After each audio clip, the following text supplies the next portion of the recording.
दोस्तों ये कहानी उन लोगों के लिए है जिन लोगों को लगता है कि भाई हमारे पास तो यार बहुत समय है, हमारे पास तो यार बहुत टाइम है, आराम से कर लेंगे, क्या दिक्कत आ रही है। आज ना तो कल, कल ना तो परसों, परसों ना तो उससे अगले दिन, अभी तो बहुत टाइम है जीवन में।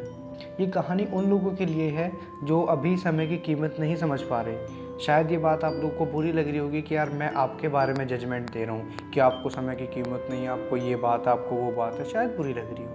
बट यार प्लीज़ एक बार वीडियो के एंड तक बने रहो। अगर वीडियो अच्छी लगती है, बुरी लगती है, जैसी भी लगती है, नीचे जाओ कमेंट करो, कोई प्रॉब्लम नहीं है, ठीक है। दोस्तों एक कहानी है एक बहुत ही बड़े राज्य की, एक बहुत ही बड़े किंगडम की। उस किंगडम के अंदर एक रूल होता है कि भाई जो भी हमारे इस किंगडम का राजा बनेगा, जो भी हमारे किंगडम का किंग होगा, वो हर 5 साल बाद चेंज होगा। ठीक उसी तरीके से जैसे अब आज की डेट में हमारे यहाँ पे होते हैं ना, इलेक्शंस होते हैं, इसी तरीके से कि भाई हर 5 साल बाद वो जो राजा है वो चेंज हो जाएगा। और उस राजा को एक ऐसी जगह भेजा जाएगा जहाँ पे कुछ भी नहीं होगा, यानी कि एक ऐसे घने जंगल में राजा को भेजा जाएगा जहाँ पे ना उसके पास खाने को होगा, ना पीने के लिए होगा, चारों तरफ जंगली जानवर होंगे, घना जंगल होगा। ठीक इसी तरीके की एक जगह पे राजा को भेज दिया जाएगा और अपनी जो बाकी की बची हुई लाइफ है, यानी कि 5 साल कंप्लीट करने के बाद एज अ किंग उसको जो बाकी की लाइफ है वो एक बिल्कुल घने जंगल में गुजारनी पड़ेगी, जहाँ पे उसके मरने के चांसेस 99.9% है। तो यार ये वहाँ की शर्त होती है। अब जो किंग है वो हर 5 साल बाद चेंज होते रहते हैं, चेंज होते रहते हैं। तो एक बार क्या हुआ, एक राजा था, उसके 5 ईयर कंप्लीट हुए और उसको भेजा गया एक ऐसे घने जंगल में जहाँ पे बहुत ही ज़्यादा मतलब लाइफ सरवाइव कर ही नहीं सकता था बंदा, इतने बुरे जंगल में उसको भेजा गया। अब यार वो जो राजा था वो तो वहाँ से चला गया। अब राजा के जाने के बाद जितनी भी वहाँ के आसपास की प्रजा थी, वो प्रजा थोड़ी टेंशन में आ गई। और कहीं ना कहीं जब वो राजा जा रहा था, उसके दिमाग में भी एक छोटा सा थॉट आ रहा था कि यार अब यहाँ से तो मैं जा रहा हूँ, लेकिन मेरे जाने के बाद वहाँ पे किंग कौन बनेगा, वहाँ का राजा कौन होगा, और ये जो मैं राज्य है जो मैंने अभी पिछले 5 साल चलाया है, उस राज्य को आगे कौन संभालेगा। इस थॉट के साथ राजा और प्रजा दोनों ही टेंशन में थे। अब राजा के माइंड में एक छोटा सा थॉट आया कि हाँ यार, एक वो लड़का है, एक वो बंदा है जो किंग बन सकता है, जिसका नाम होता है राजकुमार। अब वो सोचता है कि यार वो जो राजकुमार लड़का है वो शायद अच्छा किंग बन जाए हमारे किंगडम के लिए, तो शायद प्रजा उसी को सेलेक्ट करे।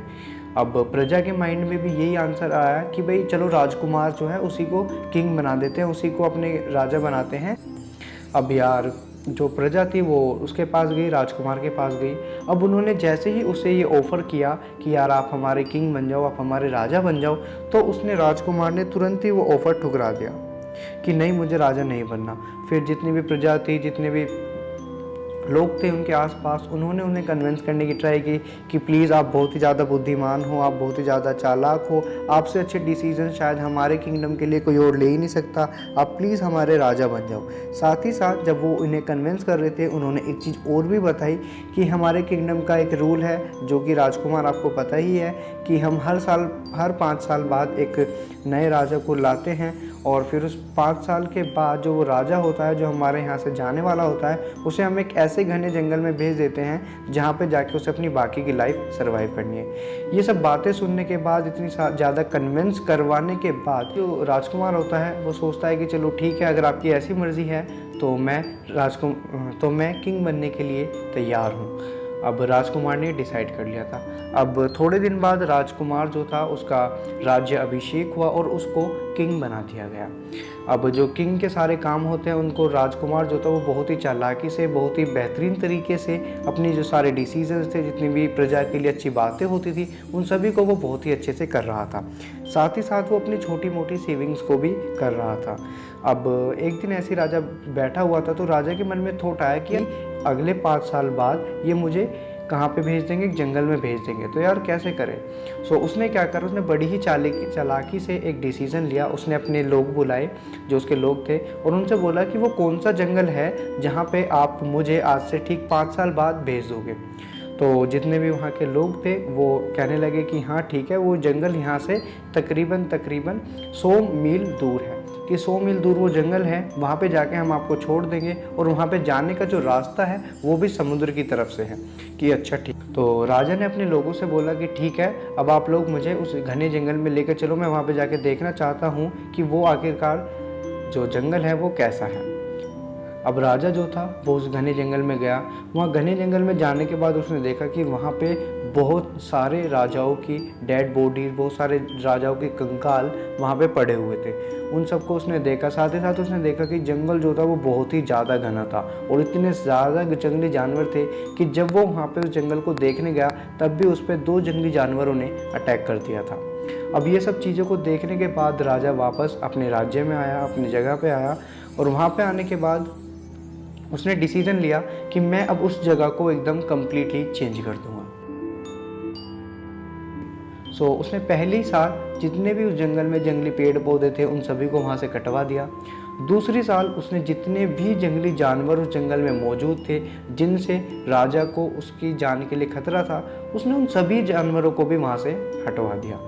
तीसरी साल उसने वहाँ पे एग्रीकल्चर के लिए चीज़ें की, यानी कि खेती बाड़ी के लिए उसने वहाँ पे जो जगह थी उन्हें साफ़ करवाया और अच्छे से वहाँ पे जो एग्रीकल्चर थी वो हो सकती थी, पानी की व्यवस्था करवाई और बाकी जो 2-3 चीज़ें थी उनको भी उसने वहाँ पे करवा दिया। 4th ईयर में उसने क्या किया, वहाँ पे बिल्डिंग्स बनवा दी, लोगों के रहने सहने के लिए जगह करवा दी और अपनी सब चीज़ें वहाँ पे करवा दी। तो यार अब आई उसकी 5वीं साल, यानी कि उस किंग की लास्ट ईयर, जिसमें कि वो बस केवल 1 ही साल के लिए किंग बन सकता था। तो वो साल आई। उस साल के दौरान जब उसने वहाँ पे इतनी सारी चीज़ें कर दी तो वहाँ पे एक दो लोग जो थे वो आके रहने भी लगे थे उस घने जंगल में, जो आज से ठीक 4 साल पहले 5 साल पहले बहुत ही बुरा घना जंगल था। वहाँ पे 1-2 लोग भी आके रहने लगे थे। अब जो आया वो दिन जिस दिन राजा को 5 साल कंप्लीट होने वाले थे, तो राजा ने कुछ टाइम पहले ही अपने जितने भी राज्य के लोग थे उन्हें बुलवाया और उनसे बोला कि यार ये जो तुम्हारा रूल है कि तुम हर 5 साल बाद अपने राजा को चेंज कर देते हो और उसे एक ऐसे घने जंगल में भेज देते हो जहाँ पे उसे अपनी बाकी की लाइफ को अकेले ही सर्वाइव करना पड़ता है, तो ठीक है मैं अब उस जगह पे जाना चाहता हूँ। तो उसके राज्य के जितने भी लोग थे वो शॉक्ड हो गए। तो उन्होंने बोला कि राजा जी अभी तो वहाँ पे जाने के लिए 10-15 दिन हैं, तो हम आपको 10-15 दिन बाद करें। लेकिन राजा इतना ज़्यादा उत्सुक था उस जगह पे जाने के लिए जो कि उसने कम्प्लीटली 5 साल के अंदर चेंज कर दी थी। तो राजा बहुत ही ज़्यादा उत्सुक था वहाँ पे जाने के लिए और राजा ने बोला कि नहीं मैं अभी जाना चाहता हूँ, लेकिन प्रजा के रूल की अकॉर्डिंग उसे जाना था 5वें साल ही। अब ठीक 10-15 दिन बाद जब राजा के जाने की बारी आई तो राजा ने जितनी भी अपनी 5 साल के अंदर सेविंग्स करी थी उन सभी उसने सेविंग्स को रखा। जितनी भी उसकी चीज़ें थी, 1-2 चीज़ें सामान थे, उसने उन सब चीज़ों को रखा और उसे एक नाव में बैठा दिया गया। नाव में बैठने के बाद राजा बहुत ही ज़्यादा खुश था और प्रजा जो थी वो बिल्कुल ही शॉक्ड थी।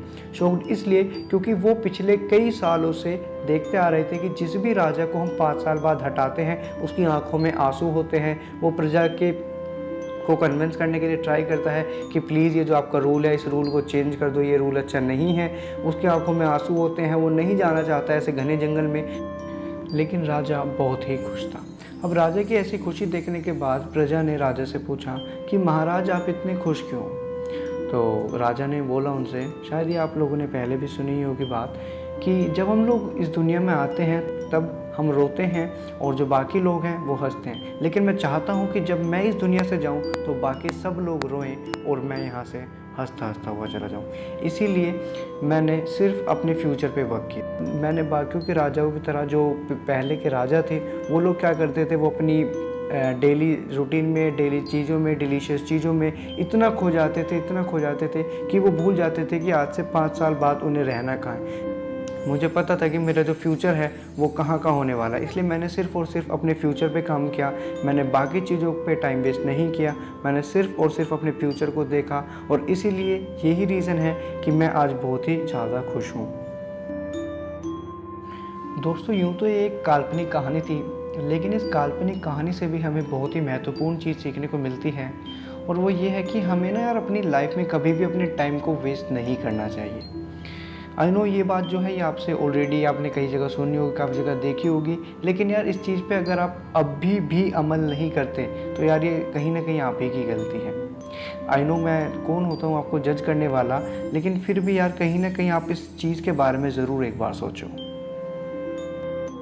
और दूसरी बात, अगर आप मेरी ही तरह कोई टीनेजर हो तो आपके पास एक बहुत ही गोल्डन अपॉर्चुनिटी है। जिन लोगों का एज ग्रुप होता है 18 to 23-24, इनके पास एक गोल्डन अपॉर्चुनिटी होती है और आप लोग कहीं ना कहीं बोल सकते हो कि जिस तरह इस राजा के पास 5 साल थी, उसी तरीके से आपके पास भी 5 साल होती हैं अपने फ्यूचर पर वर्क करने के लिए।